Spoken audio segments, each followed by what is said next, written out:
Thank you so much, Blair.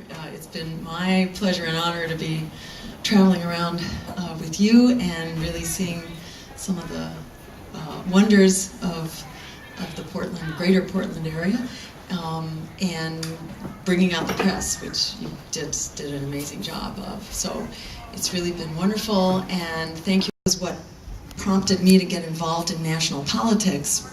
I've always been active at the local and state level, but when I heard Barack Obama putting Medicare, Social Security, and Medicaid on the chopping block as the solution to the debt ceiling crisis, which itself was a concocted crisis that shouldn't have existed, that should have been, negotiated during the extension of the Bush tax cuts, for example. There could have been something asked in return. Here we were in this debt crisis that could have been avoided. It was being used as an excuse now to undermine our basic social infrastructure. That have lost their home. 12 million homeowners are at risk, and essentially nothing has been done. Nothing.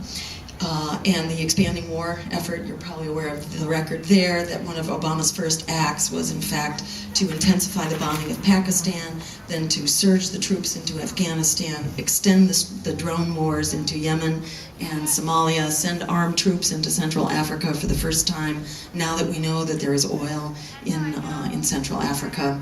And the reason for the peace, with the peace action, the withdrawal from Iraq, was because George Bush had established that deadline, and where Romney and Obama, this is how much difference there is between them. They are both promising to stay the course in that debt crisis, basically.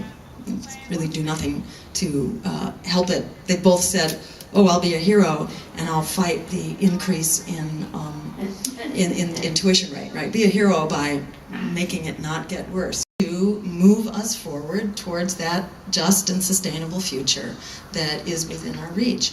So how are we going to do that? Well, it turns out it's not so hard. In fact, it's not rocket science at all. And in fact, it is what the public is already clamoring for.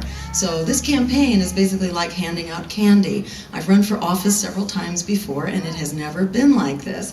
In the past, it was if I showed up to a rally, it was "Thank you for coming, but I'm sorry, we can't let you speak." Does that sound familiar? As a public good throughout the 20th century because it was essential for economic security. In the 21st century, a college degree is essential for economic security, so it's time to fund that as well. We know that this is an investment that pays back many times over. How do we know that? GI Bill. GI Bill was basically, publicly funded college tuition. For every dollar that taxpayers put into the GI Bill, $7 were returned to the public treasury through improved productivity and revenues. Every 2 Americans now is either in or approaching poverty more rapidly by the day. 1 out of every 2. This is from recent census data, yes, is either in poverty or close to it. So, you get beyond our circles of activists, and people out there are just, on fire about the incredible insecurities in their lives.